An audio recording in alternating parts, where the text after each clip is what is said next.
자, 안녕하세요. 박성필입니다. 자, 오늘 두산 에너빌리티 보도록 하겠습니다. 자, 오늘 주가가 그렇게 나쁜 상황은 아닙니다. 고점에서 박스권을 형성하고 있기 때문에 오히려 대응하기 좀 수월할 수 있는 자리에 들어와 있죠. 무대응만 아니라면 지금 두산 에너빌리티의 미래 가치가 선반영된 상황에서는 괜찮은 자리라고 보입니다.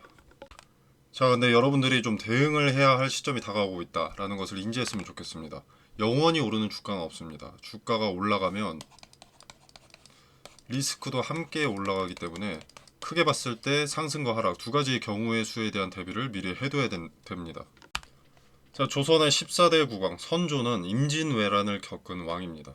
자, 선조는 주변의 정세를 잘 파악하고 국방을 튼튼히 해야 한다는 율곡이의 10만 양병소를 묵살하고 패거리 정치를 하던 동인과 서인들의 이런 태평성대에 무슨 전쟁이냐 라는 말만 믿고 대비책을 마련하지도 않고 수수방관하다가 외란을 당하고 비가 오는 밤중에 백성과 도성인 한양을 버리고 평양성으로 야반도주를 했죠. 지금 주가가 잘 오르고 있는 상황이라고 대비 없이 상승이 영원할 것이라고 생각한다면 미래는 정해져 있습니다. 자, 우리는 역사를 과거의 실수를 반복하지 않기 위해서 그리고 더 나은 미래를 만들어내기 위해서 배웁니다. 미래를 대비하자던 율곡이가 되겠습니까? 아니면 패거리 정치를 하고 한치 앞만 보던 동인과 서인이 되겠습니까? 리스크를 대비하려면 주가가 상승할 때를 경계를 해야 합니다. 주가가 올라가면 올라갈수록 리스크는 같이 올라갑니다. 시세 차익이 커지면 커질수록 어떤 주체가 되었든 투자자들의 매도 욕구가 강해지기 때문이죠. 서로 눈치를 보면서 관망을 하다가도 매도세가 강해지면 동요됩니다.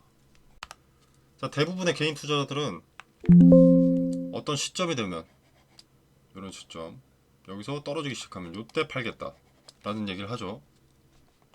뭐 말도 안 되게 요런 데서 판다는 소리도 하고 내리기 시작하면 팔면 되지라는 아니라는 생각을 갖고 있기 때문에 주식으로 수익을 남기기가 어려운 겁니다. 모두가 매도하는데 그 물량은 누가 받아줄 겁니까? 거래라는 것은 매도 수만큼 매수자가 있어야 체결이 되는 건데 그럼 거래가 체결되지 않으면서 주가가 내려갈 수밖에 없고 주가가 내리는 것을 보면 매수자들은 더 적어집니다. 자, 그러다가 기술적 반등 매수자를 유인하는 개미꼬시기가 나타나면 여기서 개인들은 또 하락이 멈춘 줄 알고 매도를 취소하죠. 이것이 대량 물량의 이탈을 위한 매수자를 모집하는 행위인 것을 모르고요. 이렇게 세력이 이탈하게 되면 매수자를 모집하기 위한 반등도 없어지는 겁니다. 이런 것도 기술적 반등도. 자, 그러면 계속 주가가 하락하고 매수 대기자들은 주가가 더 저렴해질 가능성이 높기 때문에 더 낮은 자리에서 매수하기 위해서 기존에 걸어뒀던 매수를 빼고 더 낮은 자리에서 매수를 겁니다. 이 결과로 또 주가 하락을 가져오고 그렇게 가졌던 수익률이 토막이 나는 거죠. 여러 전문 트레이더들이 분할 매수를 하는 데는 이유가 있는 겁니다. 가만히 무대응으로 있다가 한번 하락하면 판다. 이게 말처럼 쉽고 수익률이 크다면 트레이더들이 분할로 쪼개고 쪼개서 매매할 이유가 없습니다. 이렇게 올라가다가 본격적으로 추세가 꺾이기 시작하면 거래가 체결되지 않아서 못 파니까 분할로 리스크가 커지기 전에 비중을 축소를 하는 겁니다. 지금은 눈과 귀가 멀어서 욕하는 사람들이 많은데요. 몇 달 안에, 수개월 안에 직접 눈으로 확인할 수 있을 겁니다. 자, 국내 주식은 하루에 위아래로 플러스 마이너스 30% 상한가가 적용이 되죠. 자, 2만원이라고 가정을 했을 때 위로 30% 상승은 26,000원이 됩니다. 그죠? 26,000원.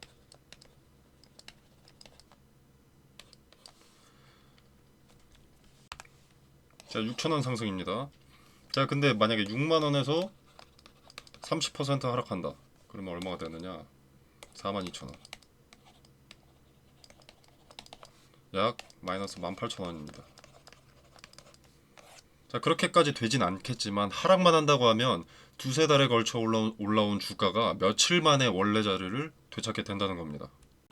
자, 물론 그렇게까지 떨어진다는 전망을 말씀드리는 게 아니라 중점은 높은 자리에서는 그 하락의 퍼센테이지가 낮아도 금액은 크게 깨진다는 거죠. 자, 그리고 이렇게 고공행진을 하는 종목들은 신용 한도 초과 종목에 지정되는 경우가 빈번합니다. 지금 신용 한도 초과 종목에 지정이 되어 있죠. 자, 이게 뭐냐면 신용 매수에 있어서 증권사에서 정해놓은 한도를 초과했다는 겁니다. 이렇게 되면 반대 매매가 발생할 수 있죠. 자, 신용거래로 매수한 투자자들은 반드시 상환을 해야 되는 기간이 있습니다. 기한. 근데 그 기한 안에 갚지 못한다면 강제로 매도를 하게 되는데, 현 주가 65,200원, 예를 들어서 65,200원에 거래가 되기보다는 거래가 즉시 체결될 수 있는 아랫자리에 팔아버립니다. 증권사에서 아랫자리에 그냥 청산을 시켜버리기 때문에 주가가 하락할 가능성이 높아지는 거죠. 이걸 반대매매라고 하는 거고요. 자, 그리고 신용한도 초과 종목으로만 반대매매 가능성을 이제 모든 투자자들이 보고 있기 때문에 매수가 줄어들 수밖에 없습니다. 반대매매 나올까봐 매도 압력이 강해진다는 거죠. 자, 그리고 이제 또 신용으로는 매수가 할 수 없는 상태가 되기 때문에 당연하게도 매수가 줄어들고요. 자, 이렇게 되면 공매도 세력도 기회로 삼을 가능성이 생기게 됩니다. 자, 두산에너빌리티 같은 경우는 미래 가치를 먼저 끌어다 쓰는 경우이기 때문에 분명히 다시 오를 수는 있지만 그게 꼭 지금일 필요가 없는 거죠. 이 기대감은 가을에 다시 또는 겨울에 다시 혹은 내년에 다시 반영되어도 되는 겁니다. 그래서 지금은 떨어져도 상관이 없는 거예요. 기업이나 뭐 세력의 입장에서는 어차피 미래가치 끌어다 쓴 거 똑같은 미래가치 다시 끌어다 쓰면 되니까. 자, 그래서 조정이 왔을 때는 오히려 기회가 되지만 지금처럼 계속 오르기만 한 상황에서는 투자자들의 평단 물갈이가 필요하기 때문에 급격한 가격 조정은 중간중간에 반드시 동반이 될 겁니다. 그래서 더더욱 단기 고점에서는 분할 매도로 비중을 축소를 하고 단기 저점에서는 분할 매수로 비중을 늘리는 전략으로 가야 하는 거죠. 두산에너빌리티의 가치가 낮다, 선반영되었으니 튀어라, 이런 게 아닙니다. 고점일 때는 고점에서 해야 할 대응, 저점일 때는 저점에서 해야 할 대응으로 수익을 극대화해야 되고, 그러려면 지금 상황에서는 비중을 축소하는 쪽이 리스크를 관리하는 대응이라는 거죠. 자, 물론 지금 당장은 윗자리기는 하지만요, 현재 박스권을 형성해 놓은 상태고, 자, 명확한 지지 구간과 명확한 저항 구간이 나타나 있기 때문에 각 자리를 터치했을 때 연출되는 모습을 보고 대응하면 됩니다. 자, 오늘까지의 상황을 봤을 때는 아직 대응하기보다는 지켜봐야 될 시점으로 보이기는 합니다. 현재 보시면 이 이평선, 파란색 선이 21선입니다. 이 21선의 지지를 받았습니다. 그죠? 그리고 이 자주색의 5일선. 5일선도 아래로 두고 있기 때문에 즉시 비중을 축소할 자리는 아니고요. 그리고 이 3거래일 전 좀 확대를 하겠습니다. 이 3거래일 전의 음봉을 거의 회복했고 위로 매물을 흡수하는 그림이 나와줬기 때문에 박스권 하단으로 내려가기보다는 이 상단을 터치할 가능성이 더 높습니다. 자, 이때 여기 상단을 터치하고 이번에도 강력한 저항의 자리에서 저항을 받는다면, 자, 이때는 분할 매도로 이익을 일부 챙기고 비중을 축소하는 게 좋습니다. 자, 그리고 분봉으로 봤을 때 여기서 거래가 몰리면서 누른다 하면 비중을 축소하는 게 좋은 거고요. 자, 근데 만약에 박스권 상단을 돌파하거나 또는 밑구리를 길게 남겨놓고 내려온다 라고 하면 다시 내려오더라도 물량을 들고 가는 것이 좋습니다. 자, 강력한 저항 52주 신고가 여기를 터치한다면 내려오더라도 물량을 소화하는 과정이고, 박스권 상단을 돌파하게 되면 여기에 강력했던 저항은 강력한 지지로 바뀌면서 저점이 높아지니까요. 지지대가 높아지니까요. 자, 어떤 의미 있는 자리를 터치하고 내려갈 가능성, 올라갈 가능성, 두 가지 가능성은 함께 공존하기 때문에 두 가지 대응을 미리 생각을 해두고 대응을 해야 합니다. 자, 이 부분은 미리 예측할 수 있는 부분이 아닙니다. 분 단위로 터치를 했을 때 그 자리에 거래가 얼마나 실렸고 그 거래가 실린 시점에 추세를 어느 쪽으로 기울게 만드는지를 보는 것이 핵심입니다. 그게 주가를 주도하는 주체의 의도거든요. 자, 텔레그램 방에서는 앞으로 나타날 흔적에 대한 근거, 기준을 터치했을 때, 각 기준을 터치했을 때 비중을 축소해야 할지 더해야 할지, 축소해야 한다면 왜, 어떤 근거로 축소해야 하는지, 더해야 한다고 해도 왜, 어떤 근거로 더해야 하는지 디테일 설명드리고 단순하게 분할 매수 타점, 분할 매도 타점도 말씀드리도록 하겠습니다. 자, 텔레그램 방은 영상 설명란에 보시면 더보기 버튼이 있습니다. 이 버튼을 누르시면 링크 기재되어 있고요. 누르시면 자유롭게 입장 가능하십니다.